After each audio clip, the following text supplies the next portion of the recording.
चीज़ है, अगर तुम्हें फ्रंट एंड बनानी है तो तुम्हें फ्रंट एंड ही बनाना है। ऐसा नहीं कि तुम्हें बैक एंड भी इंटीग्रेट करना है, एपीआई भी बनानी है, नहीं नहीं, उसके लिए अलग बैक एंड टीम होती है। एआई एमएल के लिए, डेटा साइंस के लिए प्रिपेयर करो, आइदर वन स्टैक, ठीक है, और आइदर फुल स्टैक, राइट।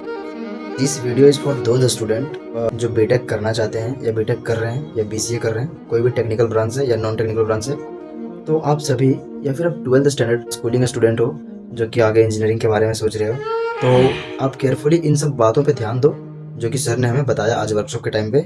चाहे आप फ्रंट एंड डेवलपर बनना चाह रहे हो, बैक एंड डेवलपर बनना चाह रहे हो, या फुल स्टैक डेवलपर बनना चाह रहे हो, या आर्टिफिशियल इंटेलिजेंस, मशीन लर्निंग या वेब डेवलपमेंट के बारे में सोच रहे हो, ये सारे सेक्टर्स में अगर आप, सर का नाम है आकाश केसरी, सॉफ्टवेयर इंजीनियर। सर ने हमें मेंटर्स किया, इस टाइप के क्वेश्चंस मॉक इंटरव्यूज में पूछे जा रहे हैं। How many of you have leet code account? कितने लोग के पास लीड कोड अकाउंट है? अब कितने लोग लीड कोड करते हो? बेसिकली ये होता है कि फर्स्ट ईयर वो बिगनर, तो तुम बेसिकली अभी बेसिक पे फंडामेंटल क्लियर करने पे फोकस करो। If you are in third year and fourth year तो you should solving problem. Mainly ये होता है कि आप अगर स्टार्ट करते हो तो आपसे इजी प्रॉब्लम में भी टाइम लगती है। तो आप ऐसा करो कि अगर लॉजिक बिल्डिंग आपको करनी है तो मेनली आपको ये होता है कि अगर इजी से स्टार्ट कर रहे हो तो एटलीस्ट 15 मिनट्स तो आपको टाइम देना पड़ेगा वहाँ पे, एटलीस्ट 15 मिनट्स, राइट। 15 मिनट्स अगर आप टाइम दे रहे हो इजी प्रॉब्लम्स को, देन वेल एंड गुड। अगर 15 मिनट्स में भी नहीं हो पा रही है आपसे, देन आप हिंट ले लो, वहाँ पे एक हिंट होती है तो हिंट ले सकते हो। आपको डायरेक्ट सॉल्यूशन पे जंप नहीं करना है, लाइक सबसे पहले हिंट पे जंप करना है, देन सॉल्यूशन पे जंप करना है। हिंट लो, फिर 5 मिनट्स 10 मिनट्स ट्राई करो, देन मतलब एक दो हिंट मिलती है वहां से। अगर आपको हिंट बिल्कुल ही समझ नहीं आ रही, then move to the solution. बात करो अगर मीडियम क्वेश्चन की, तो मीडियम क्वेश्चन में बेसिकली ये होता है कि आपको एटलीस्ट 30 मिनट्स ट्राई करना है मीडियम क्वेश्चन। अगर आपसे इजी नहीं हो रही है तो मीडियम पे आप जंप मत के क्या करो, आपसे अगर इजी प्रॉब्लम में ही अटक रहे हो तो फिर मीडियम में जाने की कोई वो नहीं है। तो सबसे पहले कॉन्फिडेंस बिल्ड करने आना चाहिए, कॉन्फिडेंस आपका बिल्ड हो। तो कॉन्फिडेंस बिल्ड करने के लिए जैसे आप पहले टॉपिक कर रहे हो, ठीक है, ऐसा नहीं करना है कि हमें सारा क्वेश्चन करना है, ठीक है। आपको पैटर्न बाई सॉल्व करने हैं प्रॉब्लम। मैंने तो एटलीस्ट 800 प्रॉब्लम लीड कोड पे सॉल्व कर लिया, 759 ऐसे कुछ करके। बट आपको वैसे नहीं करना है। बेसिकली मैंने उस टाइम पे मेरे पास पैटर्न नहीं थे, that's why I solve around 800 problems on leet code, right. तो मेरे पास पैटर्न नहीं थे, बट आज के टाइम पे पैटर्न है। तो आपको पैटर्न वाइज जाना चाहिए, ना कि रैंडम प्रॉब्लम करनी चाहिए, ठीक है। पैटर्न भी एरे में होती है, टू पॉइंटर होता है, स्लाइडिंग विंडो होती है, एंड सो ऑन, बहुत सारे दो तीन और पैटर्न होते हैं, लाइक कैडेंस एल्गोरिथम, सबएरिसम। तो ये सब चीजें सबएरिसम विद के एंड सब एलिमेंट, ये सब चीजें स्लाइडिंग विंडो में कवर हो जाती है। बट आपको अगर नेगेटिव कोई एलिमेंट है एरे में गिवन है तो उसके लिए कैडेंस एल्गोरिथम आपको यूज करना होता है। ये सब चीजें आपको पता होनी चाहिए। ये सब चीजें कैसे पता चलेगी? जब आप चीजों को पैटर्न बाय पैटर्न वाइज करना स्टार्ट करोगे, ठीक है। अब हम चलते हैं थोड़ा मतलब सीपी साइड। तो जो लोग कॉम्पिटिटिव प्रोग्रामिंग करते हैं उनके साइड पे मूव करते हैं। तुम्हें डीएसए तो बेसिक चीज आनी चाहिए, लाइक ऐसा नहीं है कॉम्पिटिटिव प्रोग्रामिंग तुम अगर कर रहे हो तो तुम्हें डीएसए बहुत आनी चाहिए, नहीं नहीं, ऐसा नहीं होता। तुम्हें बेसिक डीएसए आनी चाहिए, लाइक एरे को मतलब इनपुट कैसे लेते हैं, ये सब चीजें पता होनी चाहिए, बेसिक चीजें। और ऐसा नहीं होता ना कि लाइक हम कॉन्टेस्ट में जा रहे हैं, अगर हमने 2-3 कॉन्टेस्ट दिया, हमसे एक भी क्वेश्चन नहीं हो तो कोई बात नहीं, अब सॉल्विंग करना स्टार्ट करो। अब सॉल्विंग क्या होती है कि कॉन्टेस्ट खत्म होते ही तुम्हें क्या करनी है कि तुम्हें जो क्वेश्चन तुमसे नहीं हो रहा है उसको तुम सॉल्व करना स्टार्ट करो। फिर से तुम देखो कि तुमसे क्या नहीं हो रही, कौन से एल्गो लग रहे हैं वहां पे, एंड क्या चीजें तुम्हें नहीं समझ में आ रही है। तो मेरे साथ भी ऐसी होती थी कि स्टार्टिंग के 3-4 कॉन्टेस्ट में मेरे से एक भी क्वेश्चन नहीं बने थे, जैसे एक भी कॉन्टेस्ट नहीं बनते। और मेरे दोस्त से क्या था कि मेरे दोस्त पहले से सीपी कर रहे थे और मैं स्टार्ट किया था जस्ट, तो मेरे दोस्त 3-4 क्वेश्चन कर लेते थे और मैं एक भी क्वेश्चन नहीं कर पा रहा था एट दैट टाइम। तो होता ये था कि मैं डिमोटिवेट हो जाता था कि वो कैसे कर पा रहे हैं। फिर उनसे भी मैं डिस्कस करता था कि तुम कैसे सोचे इस प्रॉब्लम को, देन वो हमें बताते थे कि हमने ऐसे सोचा, ऐसे तुम कर सकते हो, ऐसे कर सकते हो। उससे क्या होती है कि तुम एक चीज, लर्निंग प्रोसेस तुम्हारी होती है, तो तुम सीखते हो एंड इसी को आप सॉल्विंग बोलते हैं। और तुम्हारे पास प्रूफ है तो वेल एंड गुड, अगर नहीं है तो तुम डायरेक्ट लाइक जो लोग यूट्यूब पे भी डालते हैं, जब कॉन्टेस्ट खत्म हो जाता है उसके बाद सॉल्यूशन पोस्ट करते हैं, ठीक है। एक टीएलई एलिमिनेटर करके है, टीएलई एलिमिनेटर यूट्यूब चैनल है प्रियांश का, ठीक है। वहां पे भी तुम उसको भी तुम सब्सक्राइब कर सकते हो, वहां से भी तुम देख सकते हो चीजें। वो कॉन्टेस्ट के बाद वो पोस्ट करते हैं सॉल्यूशन कि इसमें क्या एल्गोरिथम यूज हुआ, क्या चीज नहीं हुआ, ठीक है। तो वहां से तुम देख सकते हो क्वेश्चन कहां से करने हैं। लाइक तुम्हें 800 900 रेटिंग होती है, रेटिंग मींस की 800 900 रेटिंग, 800 से स्टार्ट होती है, वो इजी प्रॉब्लम होता है, जैसे 1200 1400, ठीक है। तो एक्चुअली मैं एक्सपर्ट हूँ कोड फोर्सेस पे, ठीक है। तो एक्सपर्ट होता है 1600 प्लस रेटिंग, तो एक्सपर्ट होता है, ठीक है। तो मैं एक्सपर्ट था, अभी एक्सपर्ट हूँ कोड फोर्सेस में। स्टार्टिंग में तुम्हें डिमोटिवेट नहीं होना है, स्टार्टिंग में तुमसे प्रॉब्लम नहीं होगी वहां पे, क्योंकि वो प्रॉब्लम होती है। तो स्टोरी फॉर्म से तुम्हें रिलेट करके एक एल्गोरिथम बनानी पड़ती है। डेटा स्ट्रक्चर उसमें कौन से फिट हो रही है वो तुम्हें देखना पड़ता है एक्चुअली। बेसिकली इसमें सीपी का ट्रिक होता है कि तुम सीपी को कैसे मास्टर कर सकते हो। सोर्सेज के लिए तुम code and code YouTube channel है, वहां से तुम पढ़, तो वहां पे भी सीट है बहुत सारी। CP31, CP37, CP31 करके सीट है वहां पे for DSA. You can use Striver D sheet, आपको पता होगा Striver D sheet, Striver A to Z। Interview bit platform है, interview question, top 20 interview question वहां से तुम देख सकते हो। एंड कुछ और रिसोर्सेस मैं बता देता हूँ, लाइक जहां से मैंने किया है अपना, मतलब डीपी डायनेमिक प्रोग्रामिंग के लिए तुम आदित्य वर्मा को फॉलो कर सकते हो, आदित्य टाइप वर्मा करो यूट्यूब यार। चैनल। प्रॉब्लम से दूसरे प्रॉब्लम को कैसे रिलेट करते हैं, मैं एज ए सॉफ्टवेयर इंजीनियर तुम्हें बताऊं, तो वहां पे हम ये करते हैं कि हम छोटी चीजों को, लाइक बहुत बड़ी प्रॉब्लम होती है तो उसको ब्रेक करके एक छोटी प्रॉब्लम में लेके आते हैं। जैसे यहाँ पे कोई भी प्रोजेक्ट बनाते हो तो तुम भी बैकएंड करते हो, तुम भी फ्रंट एंड करते हो, तुम भी क्लाउड पे तुम भी डिप्लॉयमेंट करते हो। तो एज ए सॉफ्टवेयर इंजीनियर अगर तुम कंपनी में जाओगे तो तुम वहाँ पे देखोगे कि अलग अलग टीम होती है। लाइक जैसे फ्रंट एंड टीम अलग होगी, बैक एंड टीम अलग होगी, एआई की टीम अलग होगी, एआईएमएल का टीम अलग होगा, मतलब अलग अलग टीम होती है। डिप्लॉयमेंट टीम अलग होगी, प्रोडक्ट की टीम अलग होगी, यूआई डिजाइनर की टीम अलग होगी। तो लाइक ऐसे टीमें होती है अलग अलग, ठीक है। तो इसमें क्या होता है कि जो भी चीजें अगर तुम्हें फ्रंट एंड बनानी है तो तुम्हें फ्रंट एंड ही बनाना है। ऐसा नहीं कि तुम्हें बैकएंड भी इंटीग्रेट करना है, एपीआई भी बनानी है, नहीं नहीं, उसके लिए अलग बैकएंड टीम होती है। आइदर तुम्हें एआईएमएल के लिए, डेटा साइंस के लिए प्रिपेयर करो, आइदर वन स्टैक, ठीक है, और either full stack, right. You should focus on one thing. ये क्लियर होना चाहिए कि तुम्हें किस पे फोकस करना है। फोकस ऑन डीएसए पार्ट, तुम्हें फोकस बहुत ज्यादा करना है डीएसए पे, क्योंकि डीएसए से ही सब कुछ। अगर तुम फैन के लिए टारगेट कर रहे हो, फैन टारगेट कर रहे हो, या कोई स्टार्टअप टारगेट कर रहे हो, मैंने वैसे हैकरनेट में काम किया है, बायोटेक्सल में काम किया है, उसके बाद टेक्नोवा में काम किया है, कोडिंग निंजा में काम किया है। तो लाइक मेनली मेरा क्या था कि सब जगह मेरे को सबसे फर्स्ट टेक्निकल राउंड में अगर तुम जाओगे, कोई भी ऑनलाइन असेसमेंट सबसे पहले देते हो, तो उसमें क्या होता है कि तुम्हें डीएसए के क्वेश्चन पूछते हैं, ठीक है। तो सबसे पहले क्या है, डीएसए होना चाहिए। टेक्निकल में भी जाते हो तो डीएसए पूछते हैं।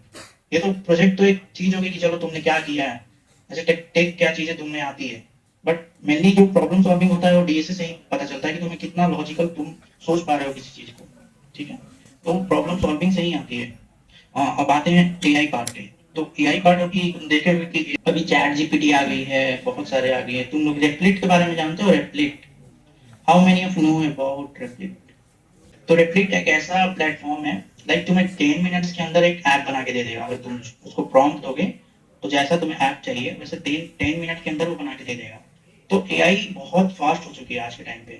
बट तुम्हें क्या करना है कि एआई तो ठीक है, बट ऐसा नहीं है कि एआई हमें रिप्लेस कर सकता है। ऐसा कभी माइंड में नहीं सोचना है कि एआई हमें रिप्लेस कर सकता है, नहीं कर सकता ना। क्योंकि एआई जो तुम प्रॉम्प्ट देते हो वो चीजें बना सकता है, हाँ ठीक है, तुमसे फास्ट बना सकता है, बट 100% एक्यूरेट नहीं बना सकता है। वो एक प्रिडिक्शन होती है, प्रिडिक्शन।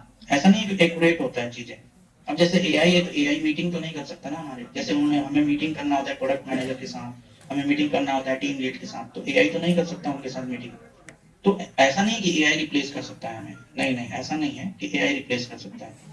क्योंकि एआई, हाँ, जो तुम चीजें करते हो वो तुमसे थोड़ा फास्ट कर सकता है, बट एक्यूरेट नहीं कर सकता। अगर तुम 100% एक्यूरेट करते हो तो वो प्रिडिक्ट कर सकता है, बट एक्यूरेट नहीं कर सकता। वो चीजें तुम्हें बता सकता है, प्रिडिक्ट मीन्स बता सकता है कि ये चीजें ऐसी होती है, बट एक्यूरेट 100% नहीं कर सकता। ठीक है, अगर कोई मैं क्वेश्चन डालूं डीएसए का तो 100% सॉल्व नहीं कर सकता। क्वेश्चन ऑलरेडी एग्जिस्ट नहीं करता, वो सॉल्व नहीं कर सकता है उस चीज को 100% एक्यूरेट। और एआईएमएल में बहुत सारे जॉब है यार, ऐसा नहीं कि एआईएमएल में जॉब नहीं है। एआईएमएल में एआईएमएल इंजीनियर है, प्रॉम्प्ट इंजीनियरिंग है, तुम्हें डेटा साइंटिस्ट में जाना है, डेटा एनालिटिक्स की जॉब है, वहाँ पे बहुत सारी जॉब होती है एआई में भी, ठीक है। तो मैंने एक बात बताया कि you should focus on one thing, ठीक है। ऐसा नहीं कि तुम्हें सब कुछ आना चाहिए, ऐसा नहीं है। हाँ, ये भी है कि तुम जो भी रिज्यूमे अगर कभी भी ऑफ कैंपस भी अप्लाई किया करो, देन वहाँ पे क्या होती है कि एटीएस फ्रेंडली रिज्यूमे होता है। एटीएस फ्रेंडली रिज्यूमे मीन्स कि उसके लिए एक प्लेटफॉर्म होती है ओवरलीप। ओवरलीप एक प्लेटफॉर्म है, वहां से तुम एटीएस फ्रेंडली रिज्यूमे बना सकते हो, ठीक है। ये नोट डाउन कर लेना, ओवरलीप, ठीक है। कि आप लोग अगर थर्ड ईयर में हो तो इंटर्नशिप के लिए अप्लाई करना स्टार्ट कर दो, second year, third year and fourth year. First year तो अभी स्टार्टिंग ही है, but second year, third year and fourth year, ठीक है। ऑफ कैंपस में बहुत सारे अपॉर्चुनिटी है अभी सॉफ्टवेयर इंजीनियर इंटर्न के लिए, तो यू शुड अप्लाई, ठीक है। ऐसा नहीं करना है कि जैसे कि अभी नहीं कर सकते लीड कोड, अभी मैं एरे पे हूँ तो लीड कोड नहीं कर सकता, कॉन्टेस्ट नहीं दे सकता, डर लगती है कॉन्टेस्ट देने में। क्यों डर लगती है भाई कॉन्टेस्ट देने में? जाके वहाँ पे 4 क्वेश्चन होती है। आप अगर ऑनलाइन असेसमेंट में जाते हो तो वहाँ पे आपको टाइम बाउंड होता है कि आपको इतने मिनट में इतने क्वेश्चन करने हैं। वैसे ही कॉन्टेस्ट का भी है। तो तुम ये सोच के कॉन्टेस्ट दो ना कि तुम एक ओए राउंड दे रहे हो। ओए round means online assessment round, ठीक है? ऑनलाइन असेसमेंट राउंड ही दे रहे हो किसी कंपनी का। तो वैसा तुम्हारा एकदम माइंडसेट होना चाहिए कि तुम कोई कंपनी का ऑनलाइन असेसमेंट दे रहे हो और तुम्हें 4 क्वेश्चन सॉल्व करने हैं, तुम कितने क्वेश्चन कर पा रहे हो। ऐसा नहीं डिमोटिवेट नहीं होना है, अपना 100% देना है जितना टाइम है तुम्हारे पास। तुम वहाँ पे कुछ ना कुछ सीखोगे ही, ऐसा तो नहीं कि तुम नहीं सीखोगे। और ये भी तुम्हें देखना है, अगर तुमने क्वेश्चन सपोज 3 क्वेश्चन कर लिए 4 क्वेश्चन, तो ऐसा नहीं है कि तुम्हें खुश हो जाना है कि मैंने अच्छा किया, वो तो करो तुमने अच्छा किया, बट दूसरे का भी सोल्यूशन देखना है कि उसको कैसे दूसरे ने ऑप्टिमाइज किया है। ये चीजें तुम्हें देखने आनी चाहिए। टाइम कॉम्प्लेक्सिटी बहुत ज्यादा मैटर करता है इंटरव्यू में। ये तुम्हें पता होना चाहिए कि टाइम कॉम्प्लेक्सिटी इसकी क्या है। अगर तुमने ब्रूट फोर्स सॉल्यूशन दे दिया और वो चीजें पास हो गई, तो तुम्हें बहुत ज्यादा खुश नहीं होने की जरूरत है वहाँ पे। क्योंकि इंटरव्यू में सबसे पहला स्टेप होता है, इंटरव्यूअर को तुम्हें ब्रूट फोर्स ही बताना होता है। देन कराते हैं स्पेस मीन्स कि तुम अगर कोई एक्स्ट्रा एरे यूज कर रहे हो तो उसका स्पेस आ जाता है। तुम्हें कुछ नहीं यूज करना है, लाइक ओवन स्पेस में करना है तो उसको तुम रिड्यूस करके ओवन स्पेस में लेके आओ उस चीज को, ठीक है? ऐसे डायनेमिक प्रोग्रामिंग का मैं बात करूँ तो वहाँ पे सबसे पहले हमें रिकर्सिव अप्रोच देना पड़ता है। बहुत सारे लोग क्या गलत करते हैं यहाँ पे कि टेबुलेशन डायरेक्ट दे देते हैं, डायरेक्ट वो डीपी लगा देते हैं। तो ऐसा नहीं होता कि डीपी का प्रॉब्लम है तो तुम्हें डायरेक्ट डीपी लगाना है, और तुम डायरेक्ट डीपी लगा दे रहे हो तो तुम वहाँ पे रिजेक्ट हो सकते हो, ठीक है? तो ऐसा नहीं है कि तुम्हें डायरेक्ट डीपी लगाना, नहीं। सबसे पहले तुम्हें रिकर्सिव अप्रोच बतानी है। जो ब्रूट फोर्स अप्रोच होती है उसकी टाइम कॉम्प्लेक्सिटी एक्सपोनेंशियल जाती है। तो ये चीज तुम इंटरव्यूअर बहुत ज्यादा वो पूछते हैं कि इसकी टाइम कॉम्प्लेक्सिटी क्या है, इसकी टाइम कॉम्प्लेक्सिटी क्या है। मेनली तुम्हारा इंटरव्यू मेनली फोकस, तुम तो कोड तो ब्रूट फोर्स लिख ही देते हो, बट यू शुड नो ना कि इसकी टाइम कॉम्प्लेक्सिटी क्या है एटलीस्ट, ठीक है? जैसे बाइनरी सर्च का मैं बात करूं तो उसकी टाइम कॉम्प्लेक्सिटी होती है लॉग एन। तो इसको ये सब चीजें तुम्हें पता होना चाहिए प्रॉपर कि इसकी टाइम कॉम्प्लेक्सिटी क्या है, इसकी स्पेस कॉम्प्लेक्सिटी क्या होती है, ये लाइन हम किस लिए लिख रहे हैं, ये लाइन क्या होता है, ये सब चीजें पता होनी चाहिए। अगर तुम सॉफ्टवेयर इंजीनियर जाओगे कोई कंपनी में तो वहाँ पे तुम्हें पता होना चाहिए कि इस लाइन का मतलब क्या है, क्योंकि वहाँ पे डिबग होती है एक एक लाइन। तो तुम्हें अगर कोई भी कोड लिखा करो तो तुम प्रॉपर नेमिंग दो उसको। ऐसा नहीं कि एक्स वाई जेड एक्स ऐसे कुछ करके मत दिया करो नेमिंग, ठीक है? प्रॉपर नेमिंग दिया करो ताकि मतलब इंटरव्यूअर को भी समझ में आ पाए कि तुम प्रॉपर कर क्या रहे हो वहाँ पे।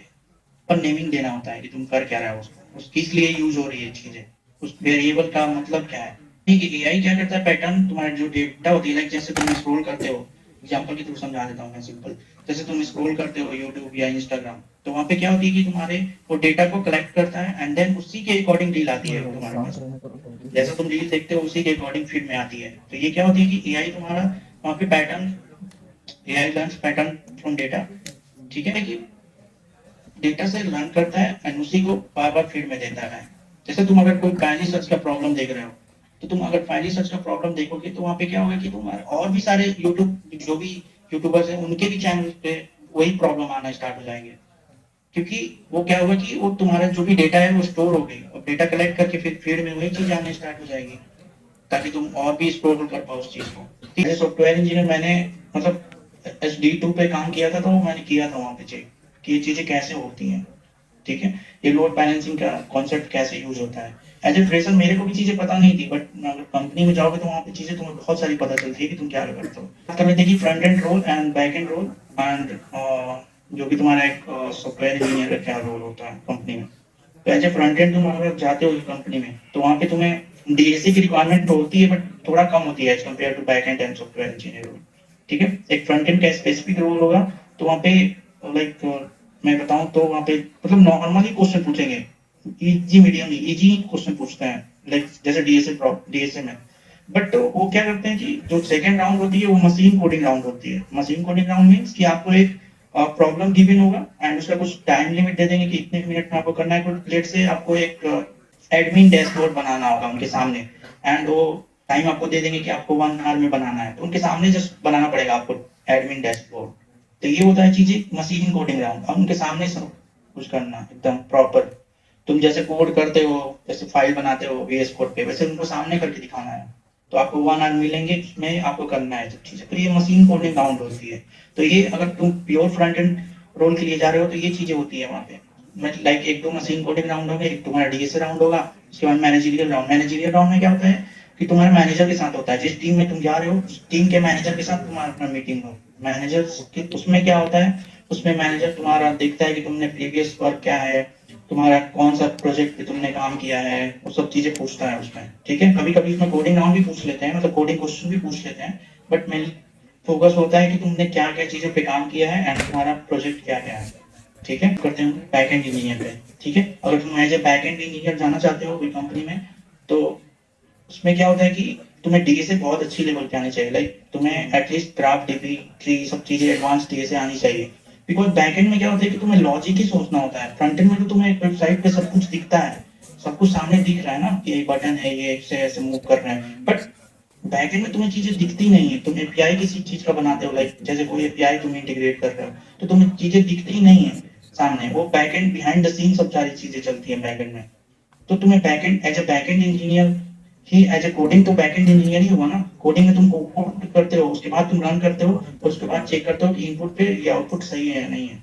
ठीक है, ऐसा नहीं है, तो उसमें भी एज ए बैकएंड इंजीनियर जा रहे हो तुम, सिंपल ये चीजें पे फोकस करना है, तुम्हें बहुत अच्छी से कोडिंग आनी चाहिए, तुम्हें लॉजिकल वीडियो पर लॉजिकल स्ट्रॉन्ग होना पड़ेगा, तुम्हें आवाज प्रॉब्लम कम है सॉल्विंग में मेरा अच्छा होना पड़ेगा। एंड बैकएंड के लिए गलती तुम जावा यूज कर सकते हो, एंड फ्रेमवर्क जो होता है, लाइब्रेरी जो फ्रेमवर्क होता है, स्प्रिंग बूट यूज कर सकते हो। ठीक है, मर्न स्टैक भी होता है, मर्न स्टैक मीन्स मोंगोडीबी।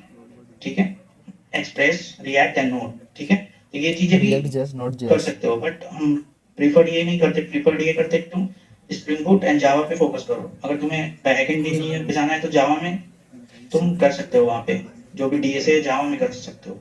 ठीक है, एंड रहा बात अब सॉफ्टवेयर इंजीनियर की बात करें, तो इसमें क्या होता है, डी रोल के लिए मेनली हम कोडिंग पे ही फोकस करते हैं। ठीक है, एंड बैकएंड इंजीनियर में मैंने एक चीज स्किप कर दिया, वहां पे भी मशीन कोडिंग राउंड होती है।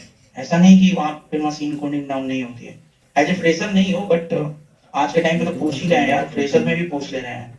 क्योंकि अब क्या होती है कि बहुत सारे, अगर मैंने मतलब अभी रिसेंटली 2 कॉलेज विजिट किया था, लाइक एलपीयू एंड सीयू, तो वहाँ पे भी प्रॉब्लम बच्चों के साथ यही थी कि उन्होंने अभी तक लीड कोड ही नहीं स्टार्ट किया है, कोई 50 प्रॉब्लम्स किए हैं, कोई 20 प्रॉब्लम्स किए हैं। तो मतलब देखो, अगर तुम लीड कोड नहीं कर रहे हो, अगर डीए से अच्छे से नहीं कर रहे हो, तो फिर प्लेसमेंट कैसे लगेगी? अब तुम्हारा टारगेट फैंग मैंग है, तो इससे नहीं हो पाएगा ना।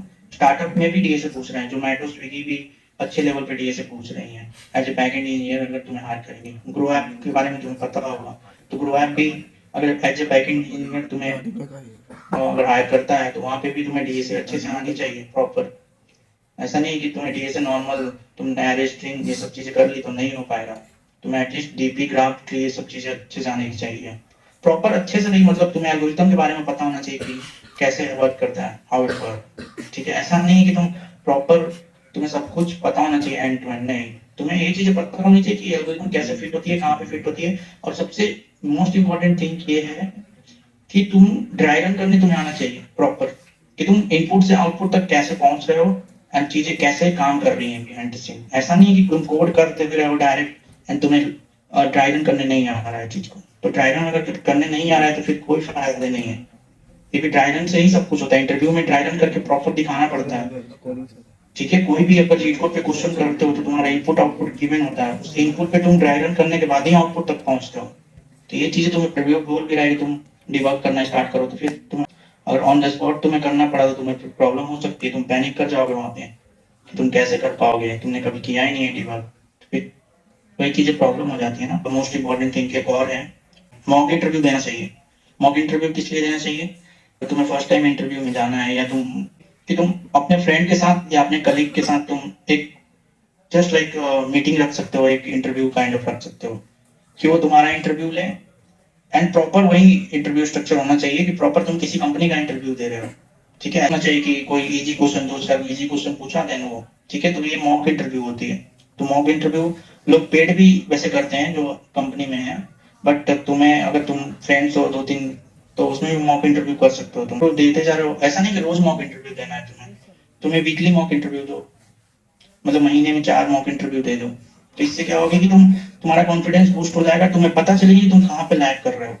ठीक, ताकि जब भी हम किसी कंपनी का इंटरव्यू दें तो वो चीजें गलती ना हो हमारे से, फिर वो गलतियां ना दोहराएं।